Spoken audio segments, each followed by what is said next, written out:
नमस्कार, मैं हूं नूर। आप देख रहे हैं केकेपी न्यूज। भेजना ही था आपको, तो पॉलिटिकल पार्टी तय करती हैं, आप नहीं तय कर सकते। ये राजनीति कौन कर रहा है? और फिर अध्यक्ष महोदय, राजनीति करने वाले वो लोग जो अपने चुनावी भाषण में कह रहे थे कि पीओके हम 6 महीने में ले लेंगे, हम अक्साई छीन ले लेंगे। इसीलिए मैंने सवाल पूछा अध्यक्ष महोदय सरकार से कि जिस समय सरकार में भारतीय जनता पार्टी आई, उस समय भारत का क्षेत्रफल क्या था और भारत का क्षेत्रफल आज क्या है? क्या 5 फिंगर्स, पेंगोंग लेक, गलवान घाटी, रजांगला, उसका जवाब किसके पास है? सरकार के पास है क्या कि नहीं है? और मैं आज अध्यक्ष महोदय कहता हूं, हम वॉर के खिलाफ हैं, हम वॉर नहीं चाहते हैं, लेकिन सीमा पर शांति रहे, हमारा कोई इंक्रोचमेंट नहीं करे। झगड़ा मैं आज भी कहता हूं, ये लड़ाई आपको, जो लड़ाई हुई वो पाकिस्तान से आप नहीं लड़े हैं।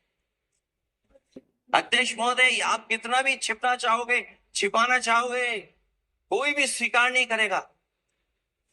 ये जो लड़ाई लड़ी गई है, ये आपको चीन से लड़नी पड़ी थी। और जो समय आप बताते हैं कि इस समय से इस समय तक हमारी एयरफोर्स और हमारे लोगों ने हमला किया, टेररिस्ट लोगों के तमाम सेंटर्स को खत्म किया है, तो हमारे मन में भी एक इच्छा आती है कि हमारे सबसे बेहतरीन एयरक्राफ्ट, जो नींबू और मिर्च लगा करके जिनकी पूजा की गई थी,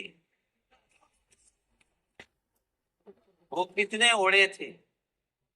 हम और सवाल नहीं पूछना चाहते हैं आपसे, मैं केवल इतना पूछना चाहता हूं कि जिन एयरक्राफ्टों को नींबू और मिर्च लगा करके पूजा की गई थी, वो एयरक्राफ्ट कितने उड़े थे? हमें अपनी पूरी एयरफोर्स पे गर्व है।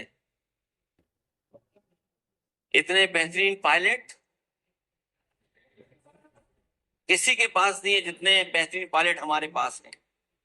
और हम समाजवादी वो लोग हैं जिन्होंने ऐसा इंफ्रास्ट्रक्चर सड़कों का बनाया था कि अगर कभी इमरजेंसी हो तो आपका एयरक्राफ्ट वहां पर उतर जाएगा। और देश में पहली बार सुकोई, मिराज और हरकुलस अगर किसी ने सड़क पर उतारे थे तो वो समाजवादी पार्टी और हम लोगों ने सड़क पर उतारने का काम किया था। और दूसरा, देश महोदय, मैं और जानकारी देना चाहता हूं, आपके देश के प्रधानमंत्री जी जिस हमारे देश के नहीं, हमारे भी प्रधानमंत्री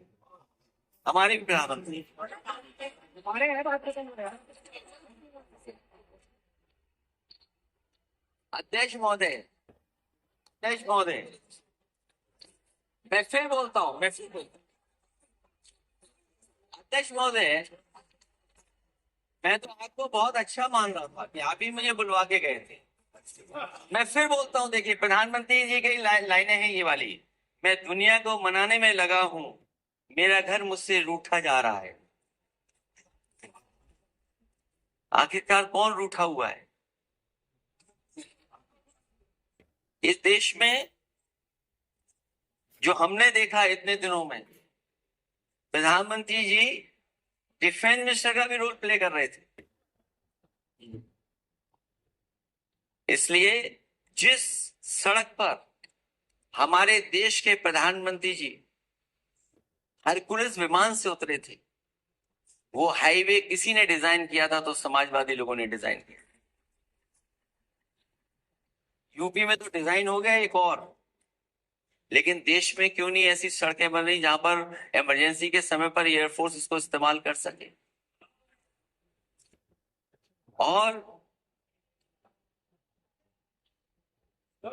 और बनाइए, मैं तो कहूंगा कि और बनाइए,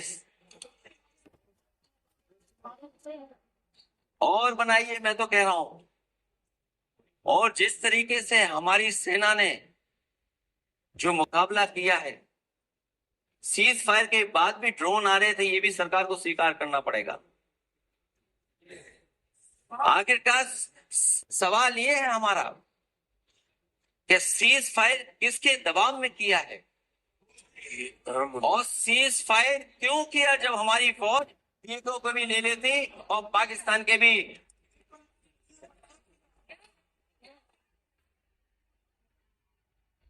अध्यक्ष महोदय, सीज फायर आपके मंत्री जी ने नहीं किया, सीज फायर आपके मंत्री जी की तरफ से नहीं आया, क्योंकि हमारे मंत्री जी वो सोशल मीडिया को देखते नहीं है।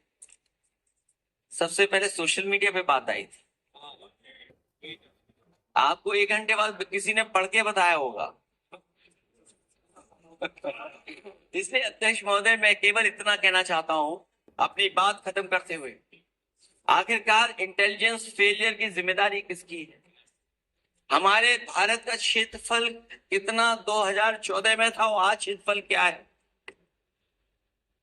और लगातार इनकी सरकार में आतंकवादी घटनाएं क्यों हो रही हैं? और हमारे देश को खतरा पाकिस्तान से तो है ही है, लेकिन उससे ज्यादा खतरा हमारा चीन से है। आखिरकार चीन से मुकाबले के लिए आपकी तैयारी क्या है? मुझे उम्मीद है कि जब सिंदूर ऑपरेशन पर सरकार की तरफ से जवाब आए, इन सवालों का जवाब आए। बहुत बहुत धन्यवाद आपका। छोटा सा क्लैरिफिकेशन, अखिलेश जी ने बोला, मैं उसका भाषण पे नहीं जा रहा हूँ, एक करेक्शन करना बहुत जरूरी है, नहीं तो वो रिकॉर्ड में चले जाएंगे, फिर बाद में सही नहीं होगा।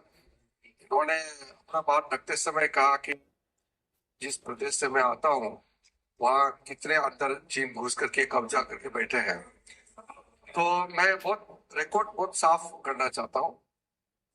1962 में जब चीन आक्रमण हुआ 10 अक्टूबर को, मेरे गांव से होते हुए 1 महीने 10 दिन असम के मिसामारी तक पहुंचे चीन की आर्मी, फिर वहां 21 नवंबर को सीज फायर करके वो पूरे के पूरे वापस विद्रोह के लिए चले गए।